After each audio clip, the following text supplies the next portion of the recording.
I'm joined now by J.C. Polanco, a professor at the University of Mount St. Vincent and political consultant O'Brien Murray. So here's the first question.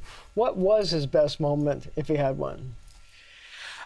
I think childcare was it. I mean, when you talk about what you're doing for the children, even that, he's got the wrong message. The best thing about doing this for our children is that it's better for their future and the city's future. So it's not just taking care of the cost the parents have today. You can speak to all New Yorkers. So even that was a missed opportunity. But it's the one thing we also give Mayor de Blasio credit for. When he did the education for our children and moved it below kindergarten and 4K and 3K, that's the thing you can't argue against.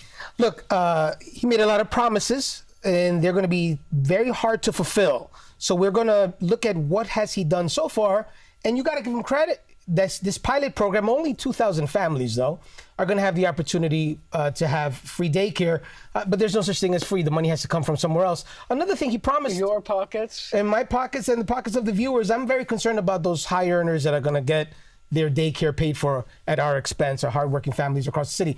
But, you know, another thing he promised was to make sure that his appointments are at the Red Guidelines Board. He has a majority of the members. He's named already. So he has had a couple of victories, but it's still too early to tell. It's only 100 days. We got to give him some grace. What's his worst moment?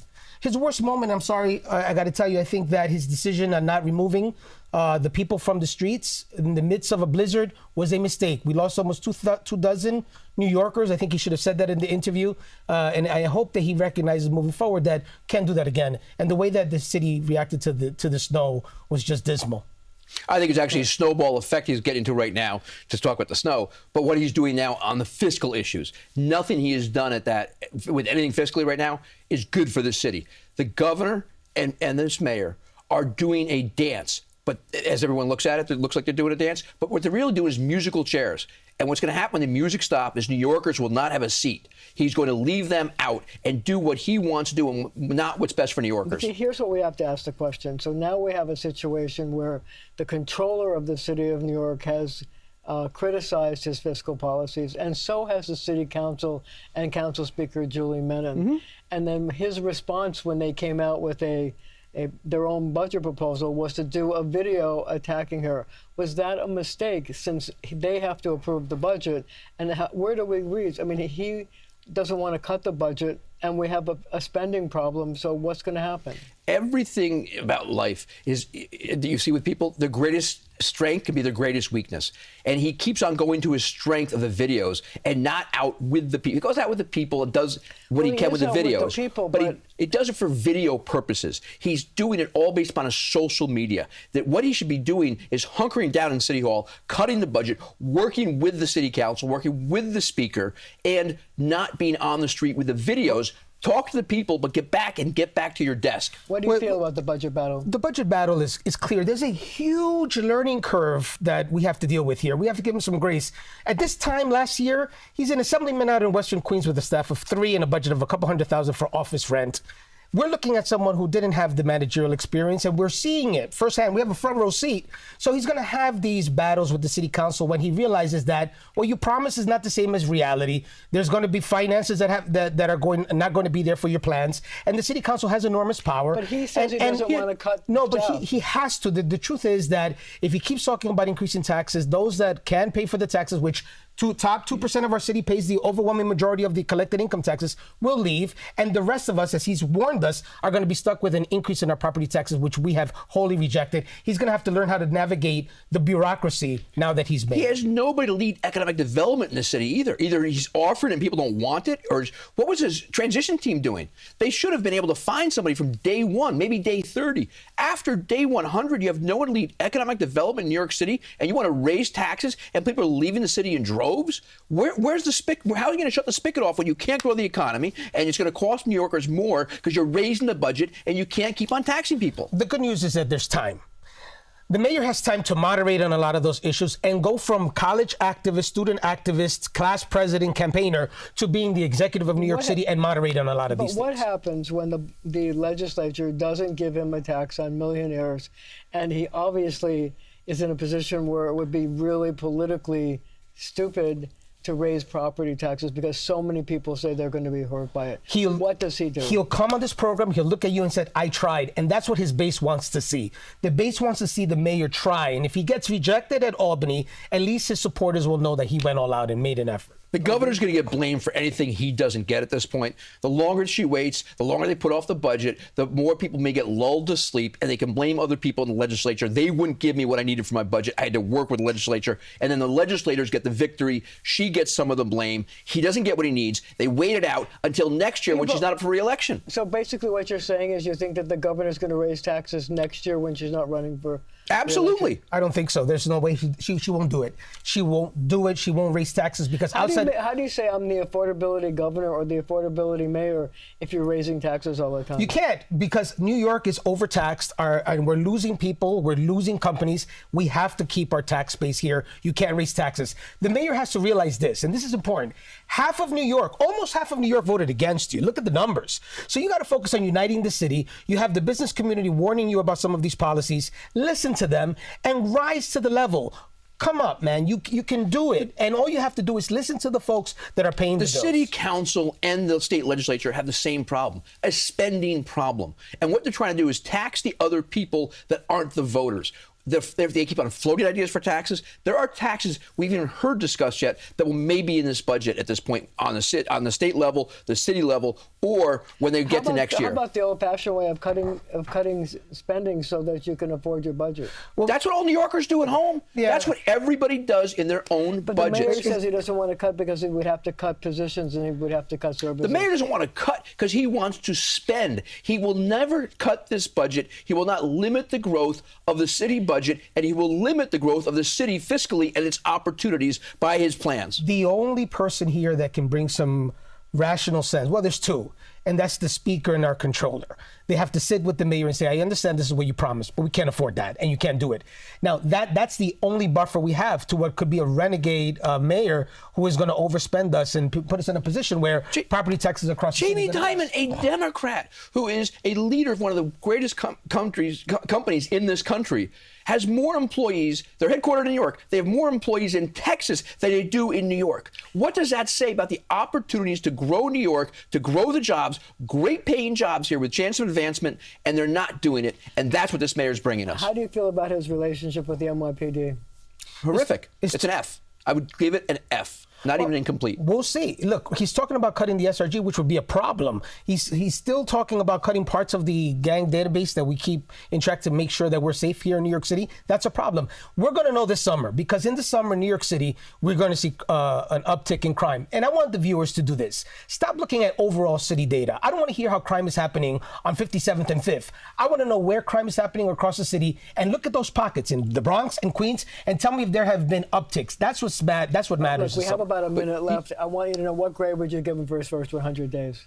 I'd give him an F at this point. The overall? Yes. Yes, because what he's doing is what he planned to do: tax New Yorkers, spend the money, and therefore, so he gets a blip on the screen of things he's done right. I was leaning towards an incomplete at one point and say he's got to get back in, and parents have to come in for counseling and try to help it. But the guy's got an F right now for the first quarter. Look, I've been grading for 26 years, okay, and I'm going to tell you, I give him a B- with room to improve, only because he has made some promises on childcare, made some promises on the rent guidelines board, and I don't agree with him on 99% of things, but you got to give him grace and the opportunity to grow into the role. We're going to have to leave it right there for now, but we will be right back.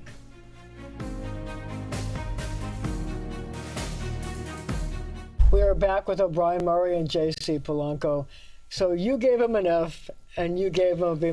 There is a wide world of difference between those two grades. Sure. Why? He's got a lot of room to improve from an F compared to your B-. But the police, he turns his back on the police and pays more attention to the criminal than the victim or the police in supporting them. Fiscally, he is spending money he doesn't have. He's going to drive the city into bankruptcy. The bond ratings are already being questioned. He has nobody to run economic development. How do you talk about generating growth in this city and doing anything you can fiscally and spending money that you don't have. That's totally irresponsible. He's going down the wrong path, and he's picking a fight with the wrong people. He's like I said, he's doing the dance with the governor. The question isn't, do we agree with the mayor? I don't agree with the mayor on 99% of the things he says. I think I've made that abundantly clear, and your viewers can attest to that. The question is, how would you grade him as to the role and how he's handling being mayor?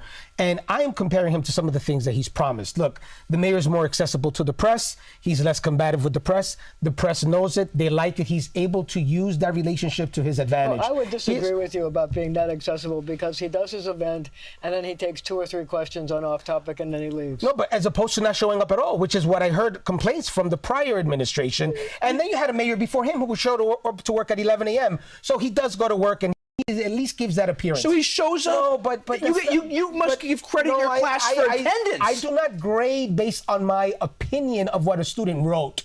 I base my opinion on how they wrote it. And my opinion is that right now he's using video sometimes to make complicated issues relatable to some New Yorkers so that they can have debates. I think that's good. Should he have used a video to respond to Julie Menon's budget? No, but I think that the video regarding how budgets are passed and talking about taxes, I think that's how some people now could have the debate on taxes. So we just want to see Carville said it's the economy, stupid. If you can't manage the city fiscally and pay for anything and keep us safe, what else matters? But that's my point. We haven't seen that yet, which is why there's room to grow. This summer, we're going to see how his relationship is with the NYPD. You haven't had that opportunity. We've been seeing it all along. Ask the NYPD. They will tell you. I want to know how this summer, where there's an uptick in crime, how he's working with our commissioner, what's going to happen with his decision not to bring in the 5,000 additional cops. Look, I am not a supporter, but I'm grading him on the things he promised and how he's handling it. And I have to tell you something else that I think is important.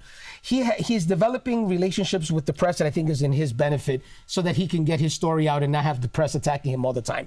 I'm looking at it, man, and I'm looking at how he's trying to keep his base together. I disagree with him getting involved in primaries. That's a big mistake. How do you keep your base together when you're right now actively campaigning against Nidia Velasquez and Antonio Reynoso out in Brooklyn? That's a mistake he's going to look back and think J.C. Polanco. See, now I'm just looking at how to manage the city. That's all politics. We can talk politics and DSA and who's running the city and what's really going on policy-wise. Politically. No, I'm grading him on fiscal issues and on the public safety of this city. Those are 2 of the most important things any mayor's going to do. Is he a failure at those issues? Yes, absolutely. Right now, why? He was shocked when he was $7 billion in the hole in the budget. It was $12 billion first. And then he went to Albany. Then it was 7. It was 12. That was amateur hour. That's a fiscally irresponsible as far as I'm concerned. Raising taxes is not going to pay for the things he wants to pay for, and he wants to increase spending. So fiscally, and then when something happens in the criminal world and somebody gets hurt and a police officer involved, he goes to the criminal, not to the victim, not to the police. That's an example in the early days that sets the bar so low the police go, we're turning our back, and they're going to turn their back on him like they did on Mayor de Blasio. What's your biggest criticism of Zohran Mamdani? Oh, my biggest criticism is ideologically. I think that his discussion on raising taxes on the entrepreneurs and high earners in New York City is going to hurt us in the long run. I think his position on law enforcement and criminal justice is the wrong position. I think his position on ending gifted and talented programs and his opposition to charter schools are a big problem for us in New York City, especially those of us who understand how important education is. I have a lot of issues with Mayor Mamdani. I agree with you on some of the things you've said, and I think that we have to give him the opportunity to see whether or not he moderates. You're being negative. I'm being positive. I'm being factual. I'm trying to see whether Mayor Bloomberg raised the property taxes. He hasn't done it yet. No, Mayor because Bloomberg I think he's going to come to the middle raised the property taxes while he cut and limited the budget growth. He stepped up and did what was right for the city.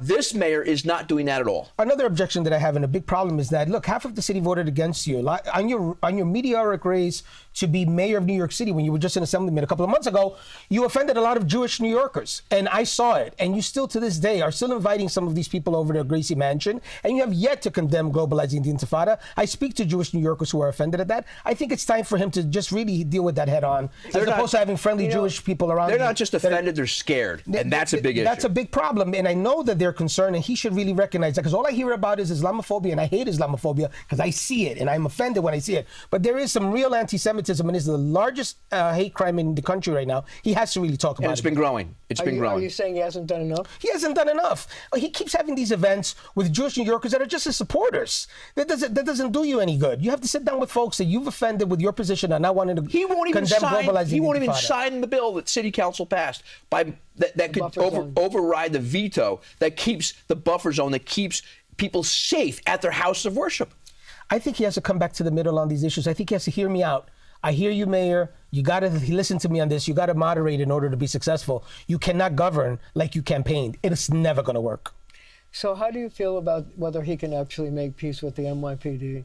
You know, there was hard feelings after the snowball incident when the police commissioner said it was a horrible thing and he said it was just a snowball fight. Some kids. That was a mistake. He has time to grow into this and really work with the police this summer. This is the summer where he's going to be able to show whether he could lead the city. His first impression, the second impression, the third. Every impression he's making with the police department is the wrong one. There's nothing to grow into at this point. We have a commissioner He has to change so dramatically, and he won't do it, and DSA will not let him do it. Could you imagine he would have replaced Commissioner Tisch? He kept Commissioner Tisch. We got to give credit or we get nowhere. Mayor Mamdani, I'm giving you credit for keeping Commissioner Tisch. You have room here to get away from getting rid of the database of gang members, get away from the discussion of getting rid of SRG, bring back the 5,000 cops that Mayor Adams wanted to bring in. You have time to do the right thing. He kept her, but he tries bringing in public safety, deputy mayors and stuff, and commission and doing these things around her. And this is ridiculous. Who's reporting to who? He had to back off of that. There's nothing he's done correct other than keeping Tisch at this point for the NYPD. Let me ask you a question. So there's a new poll that was out this past week of his first 100 days, and he got about a 48% approval rating for his first 100 days.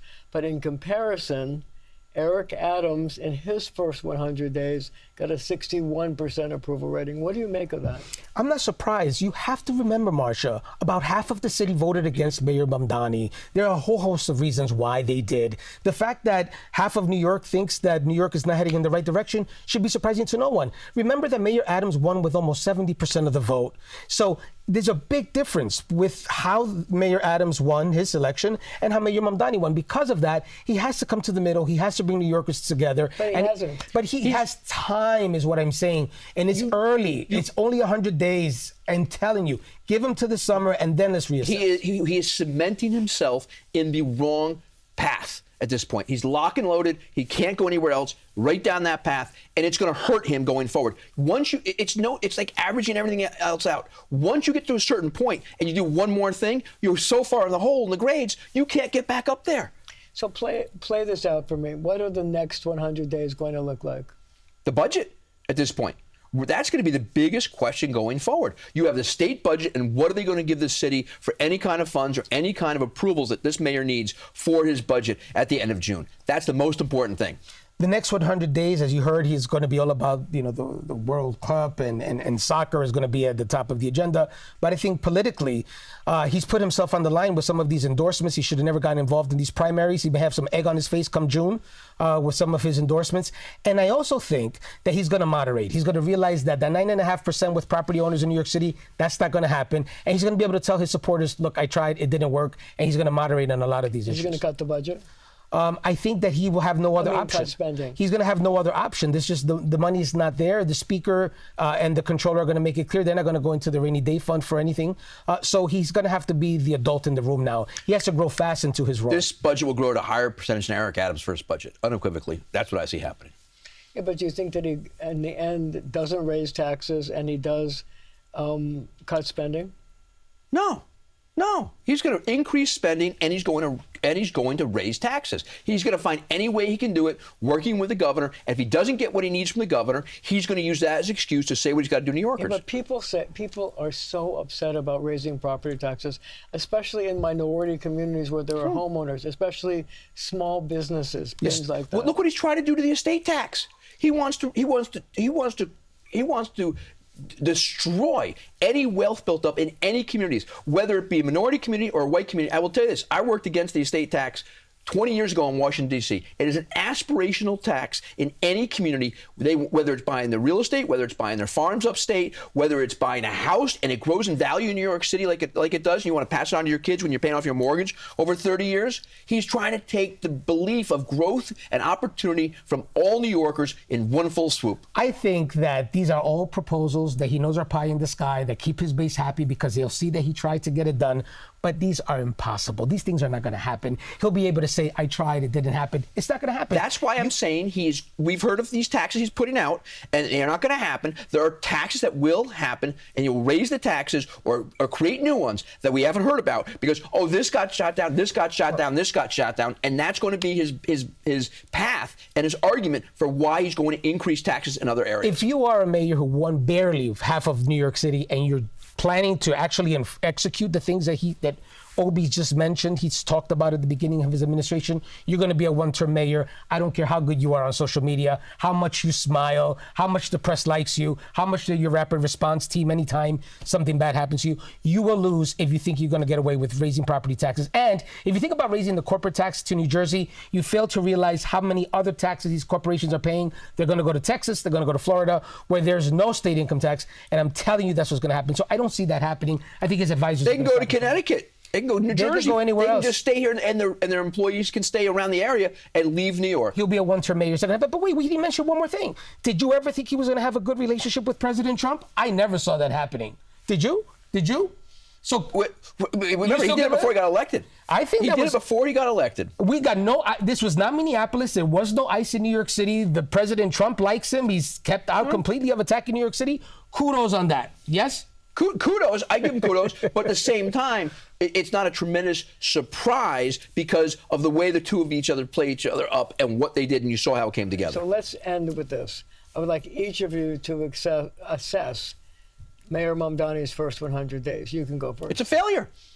Until he can give me a budget and give me cuts in spending and get the city on a fiscal course and protect us and build up a relationship with the NYPD, I don't see how it's any kind of other than a failure. I think B minus, C plus range. I think there's room to grow. I think he has to come to the middle on a lot of these issues. Understand that you cannot govern like a college activist, and you definitely can't govern like you campaigned.